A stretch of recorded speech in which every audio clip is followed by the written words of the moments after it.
Apa yang menyebabkan seseorang soleh terkumpul 4 ini? Kata Allah, kalau iman ada dalam dirinya, maka semua pekerjaan dia akan dituntun menjadi soleh. Pekerjaan disebut amal, disatukan dengan soleh menjadi amal soleh. Di iman seseorang itu otomatis akan menuntun seseorang berbuat amal soleh. Jadi kalau ada orang punya iman gak beramal soleh, dipertanyakan bagaimana kualitas iman dalam dirinya, dipertanyakan. Karena otomatis Pak, Bu, kalau ada iman, kata Allah, itu otomatis membimbing dia, mengantarkan pada amal soleh. Makanya orang punya iman itu sering diingatkan ketika akan berbuat amal yang salah. Gak percaya silahkan Pak, keluar dari sini, coba Bapak iseng-iseng pakai sendal orang lain. Ya, jangan diteruskan, iseng aja, misalnya kan, injak gitu kan. Itu pasti hatinya akan berkata, itu bukan punya kamu. Itu imannya mengingatkan. Kalau iman semakin tinggi, Anda keluar dari masjid aja, kaki kanan keluar, ditarik lagi tuh. Anda akan tarik, karena yang keluar itu kiri, masuk kanan. Ke toilet, masuk kiri, keluar kanan. Tuh. Ya, itu semakin tinggi iman, maka iman itu akan mendorong Anda berbuat amal soleh dari ujung kepala sampai ujung kaki. Maka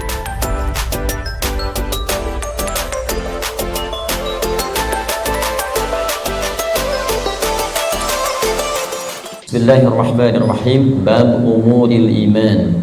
Bab tentang perkara-perkara yang mampu menguatkan iman.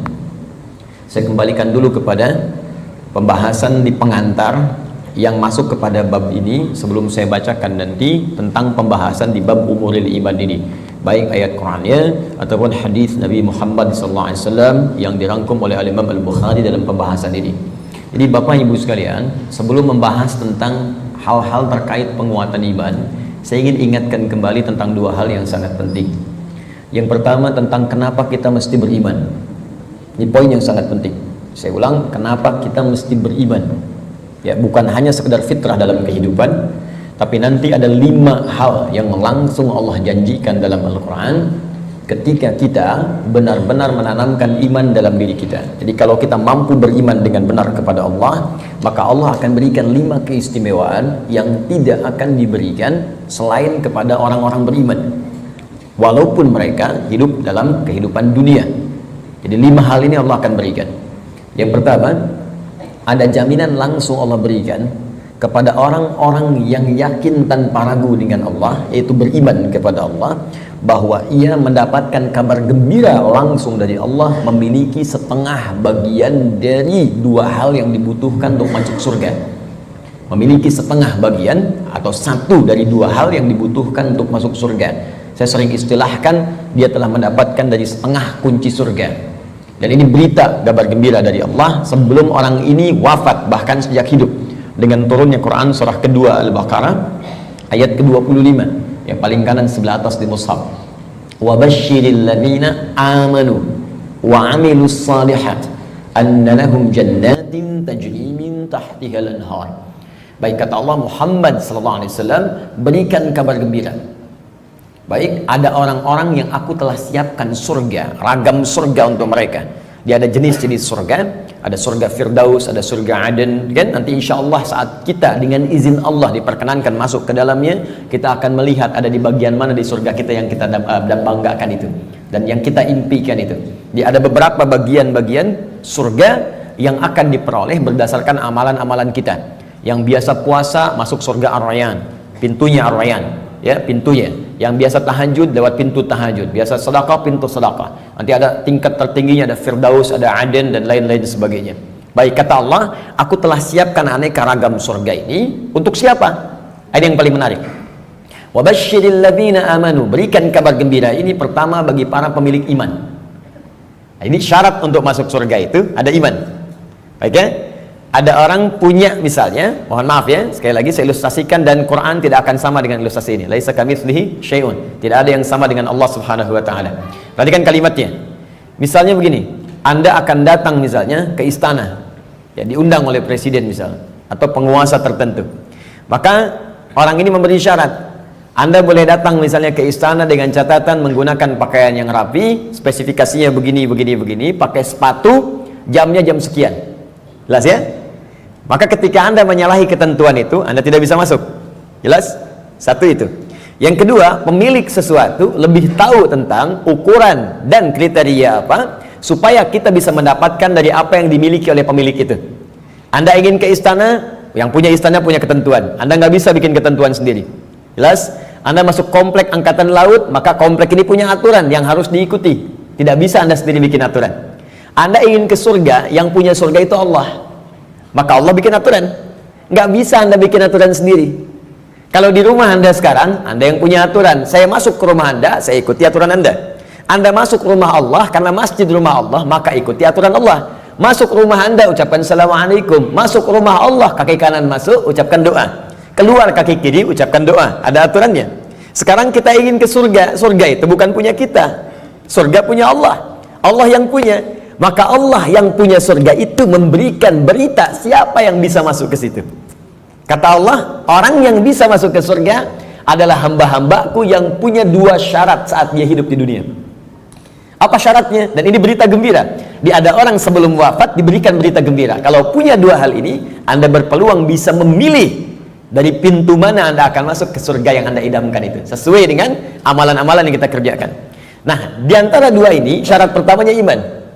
Kata Allah, wa basyiril ladzina amanu, berikan kabar gembira pada orang yang telah punya iman.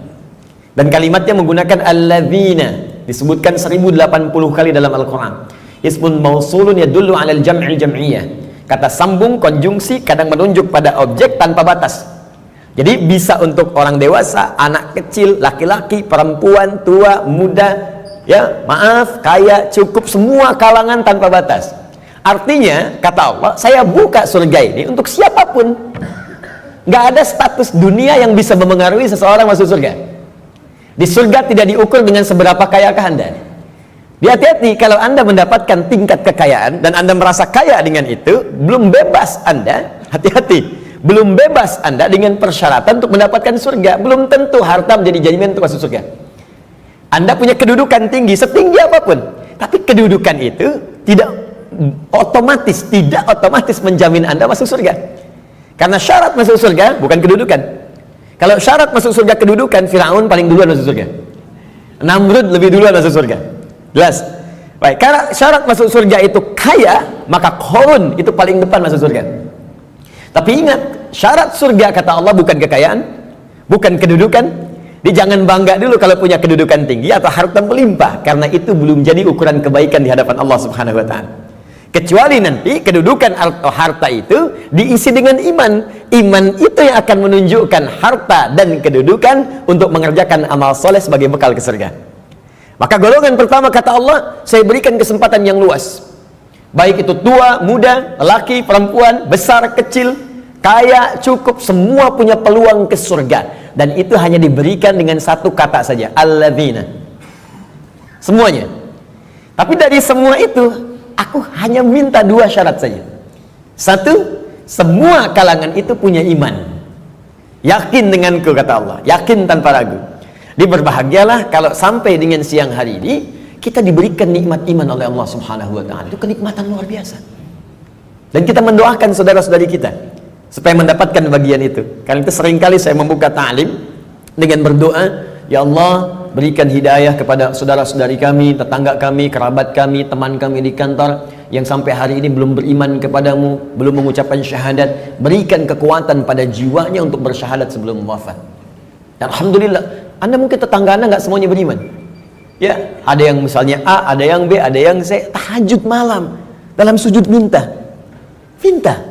Ya Allah, Engkau satukan kami di dunia sebagai tetangga dan pertemukan kami kembali di akhirat, ya Allah. Jangan pisahkan kami. Berikan dia hidayah. Doa itu yang tidak diketahui oleh orang yang didoakan, mungkin itu yang lebih cepat menghujam pada jiwanya.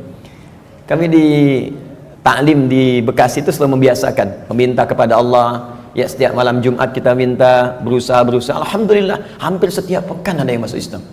Kemarin seorang ibu dengan 3 orang anaknya masuk Islam. Begitu selesai ta'lim, datang lagi 1 orang lagi, diantar oleh suaminya, dia masuk Islam lagi. Masya Allah. Jadi alhamdulillah, kita tidak tahu siapa yang mendapatkan hidayah, tapi kita bisa berdoa kepada Allah untuk memohon untuk memberikan hidayah. 1. Nah, kemudian yang kedua, ya, wa amilus shalihat, iman dan amal saleh. Di syarat surga itu sesungguhnya kalau diucapkan ringan, iman, amal saleh, iman, amal saleh. Tapi kalau dikerjakan itu yang butuh perjuangan. Dan ini gambaran di Quran itu indah, ya. Ini sekaligus isyarat. Wawunya ma'iyah, Pak, Bu. Ma'iyah itu sesuatu yang bersanding, nempel. Ya. Adi wa Ahmad dhahaba ila masjid, misalnya Nurul Bahri. Adi wa Ahmad, Adi dan Ahmad, dhahaba, keduanya pergi ila masjid Nurul Bahri, ke masjid Nurul Bahri. Adi dan Ahmad kalau menggunakan wa artinya dempet, nggak pisah. Bersamaan, wawunya ma'iyah bareng. Ya, Allah menyampaikan wa basyiril ladzina amanu wa amilus shalihat. Syarat untuk masuk surga itu duanya bersamaan, nggak bisa berdiri salah satu. Ya, satu iman, dua amal soleh.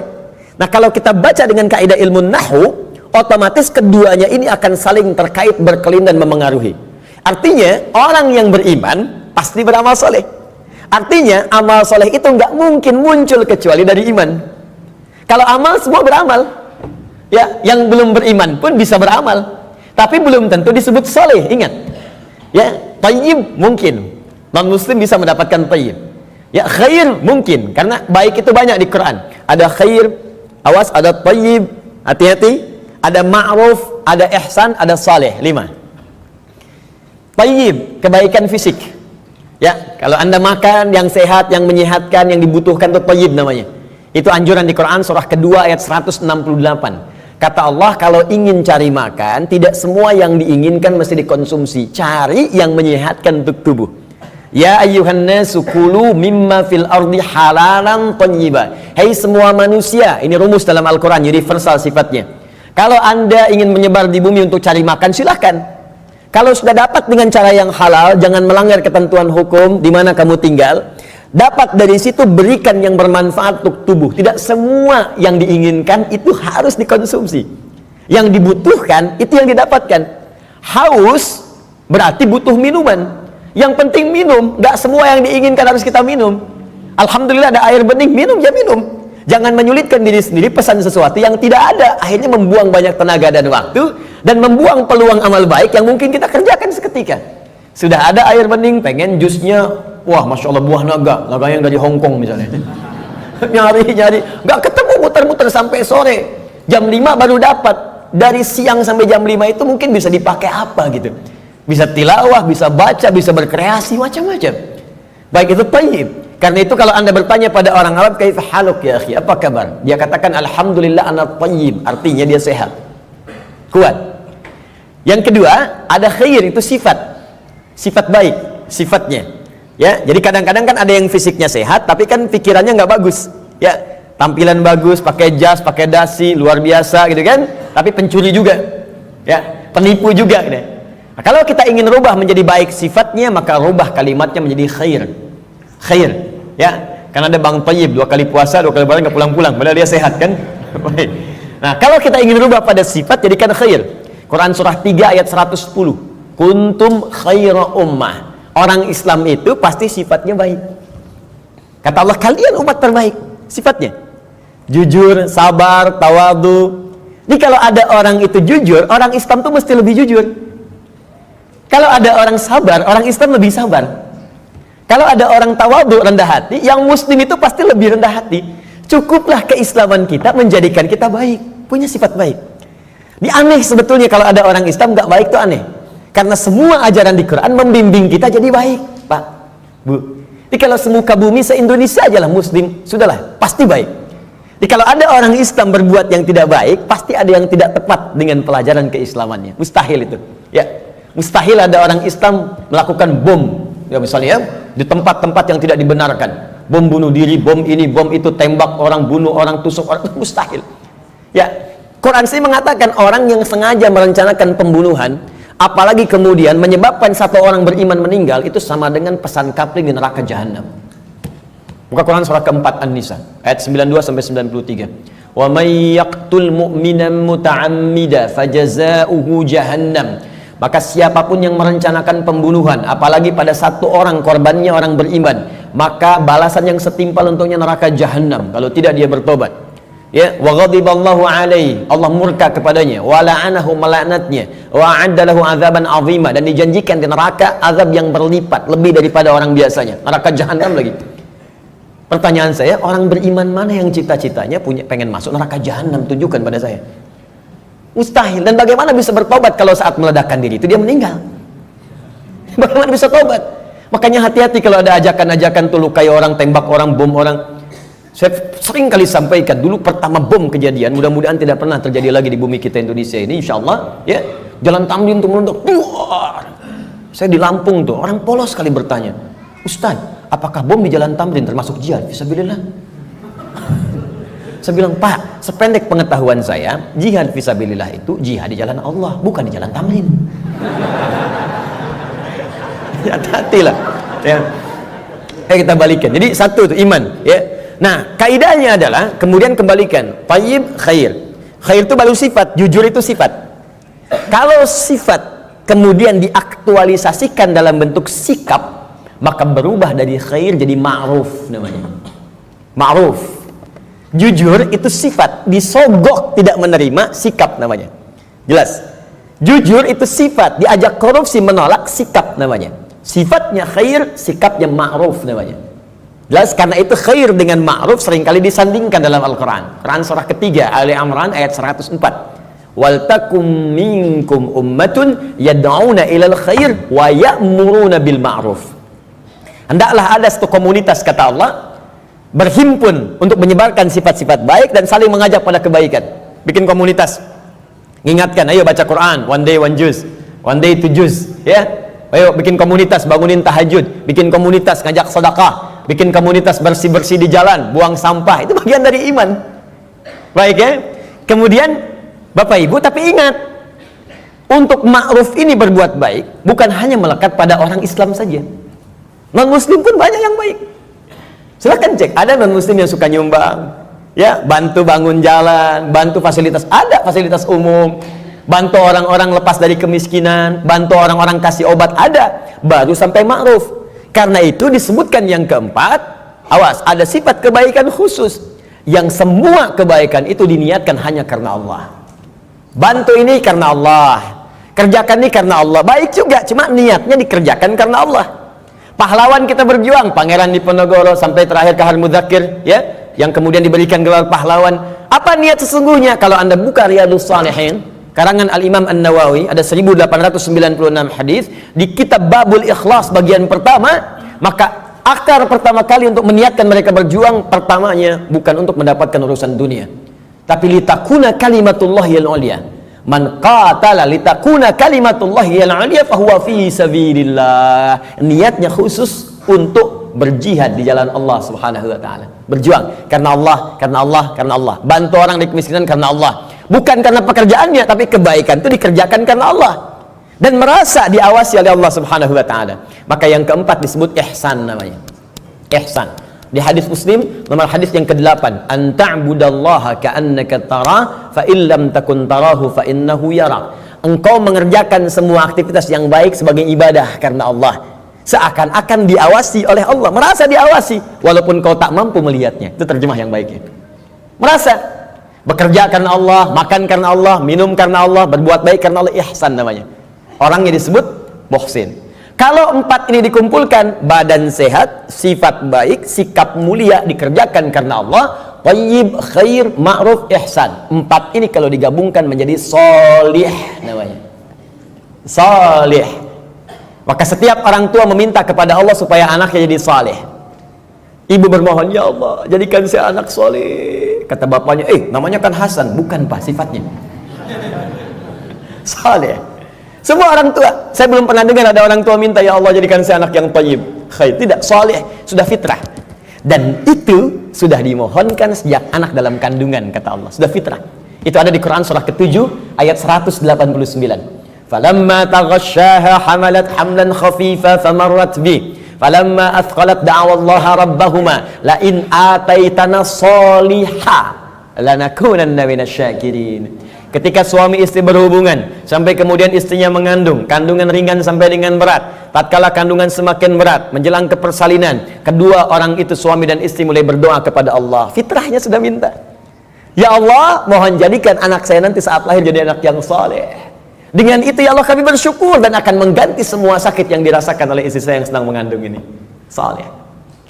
Nah, apa yang menyebabkan seseorang soleh terkumpul empat ini? Kata Allah, kalau iman ada dalam dirinya, maka semua pekerjaan dia akan dituntun menjadi soleh. Pekerjaan disebut amal, disatukan dengan soleh menjadi amal soleh. Di iman seseorang itu otomatis akan menuntun seseorang berbuat amal soleh. Jadi kalau ada orang punya iman gak beramal soleh, dipertanyakan bagaimana kualitas iman dalam dirinya, dipertanyakan. Karena otomatis Pak, Bu, kalau ada iman kata Allah itu otomatis membimbing dia mengantarkan pada amal soleh. Makanya orang punya iman itu sering diingatkan ketika akan berbuat amal yang salah. Gak percaya silahkan Pak, keluar dari sini, coba Bapak iseng-iseng pakai sendal orang lain. Ya, jangan diteruskan, iseng aja, misalnya kan, injak gitu kan, itu pasti hatinya akan berkata, itu bukan punya kamu. Itu imannya mengingatkan. Kalau iman semakin tinggi, Anda keluar dari masjid aja, kaki kanan keluar, ditarik lagi tuh. Anda akan tarik, karena yang keluar itu kiri, masuk kanan. Ke toilet, masuk kiri, keluar kanan. Tuh. Ya, itu semakin tinggi iman, maka iman itu akan mendorong Anda berbuat amal saleh dari ujung kepala sampai ujung kaki. Makanya saya sering katakan di dalam Al-Quran, jika kita sudah punya iman, maka semua fungsi tubuh kita akan disebutkan imannya dulu sebelum menyebutkan fungsinya.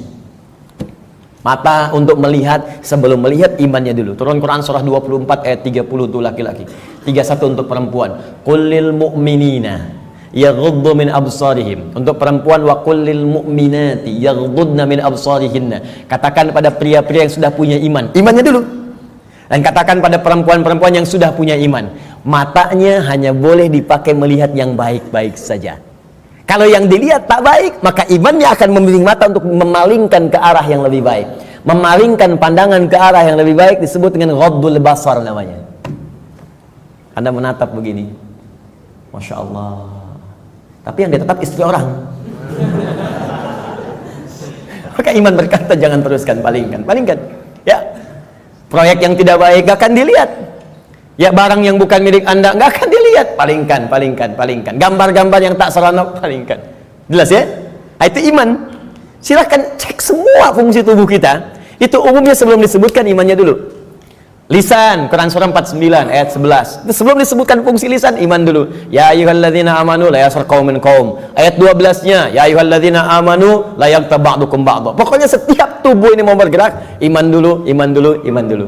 Ingin memberikan isyarat agar iman itu memiliki fungsinya untuk mengerjakan amal soleh. Kenapa diminta beramal soleh? Supaya masuk surga, itu Pak. Dan supaya kita nggak capek, diberikan setengahnya oleh Allah, tinggal setengah lagi. Jadi sebetulnya Allah itu ingin hambanya itu masuklah, masuk. Cuman karena hikmah kehidupan menjadikan kita mesti berikhtiar, saking baiknya Allah dikasih setengah. Ayo setengah diambil. Bahkan setengah ini diberikan dalam kandungan. Cuman sayang, fa'abawahu yuhawidani au yunasrani au yumajjisani. Lahirnya kan fitrah, ada iman dalam dirinya, makanya dia mencari Tuhan. Cuman sayang lingkungan yang merubah dia menjauh dari Allah. Ada yang pengaruh ini, ada yang pengaruh itu, lingkungan, karena TV, karena tinggal di tempat tertentu, karena pasangan. Ya, Masya Allah, tega meninggalkan cinta Allah hanya untuk cinta dunia. Tega meninggalkan cinta Allah hanya untuk cinta manusia. Padahal manusia itu mati, Allah selalu hidup. Ya, bayangkan. Ya, mencintai sesuatu yang gak ada itu kan semu sifatnya. Anda mencintai barang, barangnya rusak. Ketika barangnya rusak, bagaimana cintanya bisa bertahan? Cinta manusia tidak abadi. Kalau ingin abadi, bawa dia sampai mendapatkan ridha Allah, sampai ke surga, baru abadi. Tapi kalau Anda mengeluarkan diri Anda dari surga, bagaimana bisa abadi? Ya, aku mencintaimu dengan syarat engkau pindah agama. Begitu pindah, meninggal. Cinta nggak dapat, surga cuma mimpi. Ya, Pak? Jelas ya? Baik, jadi teman-teman sekalian, bagian pertama, ketika Allah meminta kita beriman, sesungguhnya dengan iman itu Allah ingin memberikan garansi kepada kita bahwa Anda hamba yang terlindungi, dengan izin Allah bisa mendapatkan surga jika iman itu kita gunakan untuk menenun amal saleh. Jelas? Kalau amal saja tidak ada iman, maka tidak menjadi saleh. Maka orang yang belum beriman beramal baik, amalnya tidak disebut amal saleh, amal saja, amal khair, khair, khair, khair, gak pernah disebut saleh dalam istilah Al-Quran. Jelas ya? Nanti ketika dia berbuat baik dibalas di dunia. Cuman karena kaidah surga itu ada iman, dan iman itu nggak ada, maka di akhirat tidak diberikan balasannya. Keadilan Allah menjadikan balasan itu diberikan di dunia. Karena investasi amalan itu bukan untuk akhirat, dunia. Karena niatnya dunia, dikasih dunia. Kalau untuk akhirat, diberikan juga akhirat bagiannya. Turunlah Quran surah ke-25 ayat 23. Nanti kalau ada non-muslim bertanya, di mana keadilan Allah Tuhanmu itu? Jadi kalau ada orang nggak beriman berbuat baik nggak masuk surga. Tapi ada orang beriman salah juga berpeluang masuk surga. Maka jawab kepada beliau, ya, kaidah surga itu kaidahnya syarat iman yang pertama kali. Ya, bukan syarat dunia. Maka ingin masuk surga ada persyaratan. Anda masuk kampus ada persyaratan. Masuk surga pun ada persyaratan. Anda lulus di satu hal tapi nggak lulus di yang lainnya, nggak bisa masuk kampus. Anda lulus satu hal nggak lulus yang lainnya, ya sulit masuk surga. Karena syarat surga beda dengan kampus. Syarat surga yang pertama itu adalah iman. Tapi saking adilnya Allah, kebaikan dia di dunia dibalas oleh Allah dengan cepat saat dia hidup di dunia. Maka turun ayat, wa qadimna ila ma'amilu min amalin faja'alnahu haba'an manthura. Jika ada orang belum beriman berbuat baik, kata Allah, saya akan cepat balas kebaikannya saat di dunia. Cuman karena amalan itu bukan amalan surga, maka saat ke akhirat nanti itu hanya akan jadi debu yang berterbangan yang hanya dia tatap saja. Jelas sampai sini? Dan ini ayat turun karena pertanyaan Sayyidah Aisyah radhiyallahu taala anha kepada Nabi, ya Rasulullah, si fulan orang baik, suka berbagi, cuman nggak beriman sampai saat ini. Bagaimana statusnya? Turunlah kemudian ayat ini. Jelas? Jadi kalau ada yang bertanya lagi sekarang, katakan Anda terlambat Pak. 15 abad yang lalu sudah ada pertanyaan Sayyidah Aisyah tentang itu. Turun ayat begini, sampaikan dengan sebaik-baiknya dengan cara yang paling lembut. Jelas? Satu, kenapa kita beriman? Pertama, karena ada kasih Allah pada orang beriman untuk menempatkan di tempat terbaik saat dia pulang kepada Allah Subhanahu wa taala. Dua, saya agak cepat. Orang beriman dijanjikan oleh Allah akan memiliki ketenangan dalam hatinya. Secara singkat, orang beriman itu Allah akan berikan ketenangan pada jiwanya. Tenang gitu, damai hidupnya. Jaminannya ada di Quran surah ke-48 ayat yang keempat. Walladzi anzalas sakinata fi qulubil mu'minin liyazdadu imanan ma'a imanihim. Dialah Allah yang akan menanamkan ketenangan pada jiwa orang-orang beriman supaya dia yakin dengan keimanannya. Nikmat juga beriman. Jadi tambah lagi imannya, tambah lagi imannya. Jadi kata Allah, orang beriman itu pasti tenang. Dan ketenangan itu mahal, Bu. Sulit dicarinya. Ibu silahkan cari harta dengan suami sekaya apapun, sulit membeli ketenangan tuh nggak ada. Ada toko yang jual ketenangan? Nggak ada. Dan mahal. Kalau nggak percaya begini Bu ya, saya berikan pilihan, tapi ibu bapak jangan pilih yang ketiga ya, terutama ibu. Ya, jangan pilih yang ketiga. Kaya tapi gelisah atau miskin tapi tenang. Ayo, nggak ada pilihan ketiga dan nggak usah maksa. Kaya tapi gelisah atau miskin tapi tenang, pilih mana? Tuh. Kan? Banyak orang kaya tapi nggak tenang, ada yang bunuh diri, ada yang tembak diri sendiri, ada yang lompat ke depan rel kereta, ada yang saking kayanya bingung, akhirnya nanam cabai, cuma bikin kangkung, metikin cabai, metikin tomat. Terus Anda ngapain kalau cuma numpukin harta buat metikin tomat? Petani kita nggak kaya-kaya amat bisa metikin tomat juga. Coba lihat, Anda bayangkan. Jadi tidak selalu Bapak Ibu sekalian kekayaan itu bisa berkonotasi seimbang, equal misalnya dengan ketenangan, belum tentu. Tapi iman itu jaminan dari Allah, orang beriman itu pasti tenang. Ada kedamaian dalam jiwanya. Enak gitu. Bahkan kalau sudah dapat halawatul iman, bukan cuma kedamaian, Allah akan berikan ketenangan dalam kehidupannya dalam bentuk keamanan, aman dari gangguan, tenang, nikmat. Maka diturunkan oleh Allah Quran surah ke-18 ayat 13. Saking tenangnya, tidur di gua aja enak. Bayangkan, gua loh fasilitasnya tahu sendirilah. Di gua ya sudah, maaf, cahaya sudah terbatas, hampir tidak ada. Makanan bagaimana mendapatkannya, tempat tidurnya kemudian juga pasti keras. Tapi kok bisa ada yang tidur di gua selama 309 tahun? Saking enaknya tidur, gak ada yang ganggu Pak, Bu, nikmat. Ya, yang memberikan nikmatnya Allah, miring kanan kiri, matahari diatur oleh Allah, terbit di sini, terbenam di sini, selalu tersinari di dalamnya. Sehat-sehat aja, bangun 309 tahun, Anda bayangkan? Ya, ada orang sekaya-kayanya baru 3 menit udah bangun lagi, pling, telepon muncul. Di pejabat memang bagus, kedudukan tinggi, tapi setiap 3 detik kerja ini, kerja itu. Baru tidur sebentar, bangun lagi, Pak ada kejadian begini, bangun. Ini 309 tahun tidur cuman di gua. Fasilitas hampir nggak ada, tapi jaminan itu ada. Maka di ayat 13 di surat Al-Kahf, surat gua, ya, nahnu naqussu 'alaika naba'ahum bil haqq innahum fityatun, belum selesai, amanu bi rabbihim wazidnahum huda. Kata Allah, kami akan kisahkan pada Anda tentang kisah yang sebenar-benarnya, tanpa dikurangi, tanpa ditambahkan, sebenar-benarnya hak. Jadi ada sidqun, ada hak. Kalau sidqun ma yahtamilu sidqa wal kadzib, kadang benar kadang tidak, tapi kalau hak pasti benar, gak bisa ditolak. Matahari terbit di timur, terbenam di barat, hak. Karena itu semua yang hak sumbernya hanya kepada Allah. Al-haqqu mir rabbika fala takunanna minal mumtarin. Al-Baqarah 149. Al-haq. Nah, sekarang kembalikan. Kata Allah, kami akan kisahkan pada Anda kisah yang sebenar-benarnya. Ya, tanpa kamuflase, tanpa rekayasa. Innahum fityatun, kisah tentang para pemuda yang berlindung di gua. Diberikan oleh Allah keamanan, dikejar-kejar. Bukan sekedar dipersekusi, bukan sekedar diintimidasi. Ya, maaf, bisa dieksekusi. Berlindungnya di gua. Tapi nikmat sekali di gua itu. Bisa tidur enak, nyaman, makan juga kenyang, langsung diisikan di perutnya. Tidur bolak-balik, gak ada yang ganggu. 309 tahun Anda bayangkan. Salatu mi'atin wazdada tis'a. 309 tahun. Siapa mereka? Innahum fityatun. Sungguh mereka itu para pemuda. Tapi bukan pemuda biasa. Ada sesuatu yang melekat pada dirinya. Amanu. Yang sangat beriman kepada Allah. Pesan ayat ini, ya, kata para pakar Al-Quran, sesungguhnya ingin memberikan pesan pada generasi mendatang.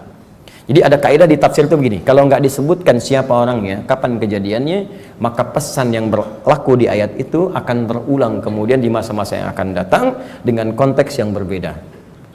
Anda sekalipun tinggal di rumah yang sempit, terbatas sifatnya, keadaannya tidak seperti yang lain-lain. RS7, ruangan sangat sempit sekali sehingga selonjoran saja susah, gitu kan? Ya. Tapi kalau ada iman dalam jiwa kita, itu bisa nikmat saja. Dibandingkan tinggal di tempat yang mewah, luas, tapi iman nggak ada, kegelisahan itu muncul. Jadi orang beriman itu nggak akan disekat oleh dunia. Tinggal di kontrakan, nikmat. Di rumah yang luas, nikmat. Jadi kaya, nikmat. Cukup hidup juga nikmat. Nikmat aja. Ya, pokoknya beriman itu indah, nikmat itu. Jadi kalau kita beriman sampai saat ini dan tidak menikmati kehidupan kita, dipertanyakan ada apa yang salah dengan iman kita. Kata Allah, beriman itu nikmat, tenang hati. Jadi kok rumah mewah, mobil banyak gitu kan, ya lihat mendung aja sedikit udah bikin status. Mendung ya kayak suasana hatiku. Apa yang mau dicari? Ya, coba lihat. Sekali-kali saya tuh jarang berinteraksi dengan media sosial. Cuman kalau udah lihat, saya lihat nih, ada teman-teman official lihat, misalnya, saya suka kadang-kadang suka nggak betah ngelihat ini. Ini orang kenapa hidupnya? Dikit-dikit ngeluh gitu kan? Maunya apa? Ya, belum musim hujan minta hujan, dikasih hujan minta jangan hujan. Maunya apa gitu? Ya, kenapa kita nikmati aja? Iman itu indah, iman, wah, masya Allah. Kasih hujan, alhamdulillah, banjir pakai berenang. Jadi solusi. Jadi itu teman-teman sekalian ya. Selanjutnya ada jaminan Allah yang selanjutnya ya. Orang beriman pasti bahagia kata Allah. Dan cenderung sukses. Tidak cukup dengan amin. Nanti kita belajar dulu. Turun Quran surah ke-23 ayat 1. Qad aflahal mu'minun. Qad aflahal mu'minun. Orang beriman itu dijamin oleh Allah. Saya artikan dijamin karena kalimatnya menggunakan qad, harfu tahqiq, huruf jaminan. Qad, harfu tahqiq, huruf jaminan. Qad aflahal mu'minun. Orang beriman pasti menggenggam kebahagiaan dan kesuksesan. Aflah itu dari kata falah. Kalau di bahasa Inggris, di kamus bahasa Inggris itu diartikan success and happiness. Sukses dan bahagia. Ya, digenggam. Kalau digenggam menjadi aflah namanya, aflah. Kata Allah, orang beriman itu pasti menggenggam kesuksesan dan kebahagiaan. Pasti tergenggam dalam diri. Cukuplah dengan beriman akan bahagia. Cukup dengan beriman sukses dalam pekerjaan yang kita kemudian lakukan. Walaupun barangkali level kesuksesan itu dalam pandangan orang bisa beda-beda. Bagi si A, manajer itu bagian kesuksesan hidupnya. Yang lain levelnya direktur, yang lain komisaris. Pokoknya levelnya bisa berbeda, tapi sukses. Silahkan cek semua sahabat Nabi, di semua bidangnya sukses dan bahagia. Ali bin Abi Thalib dengan pengajar, cita-citanya menjadi pengajar dan menikmati itu, walaupun kekayaan secara kekayaannya, ya sifat materinya mungkin terbatas, tapi beliau merasakan kebahagiaan dan merasakan kesuksesan dengan itu.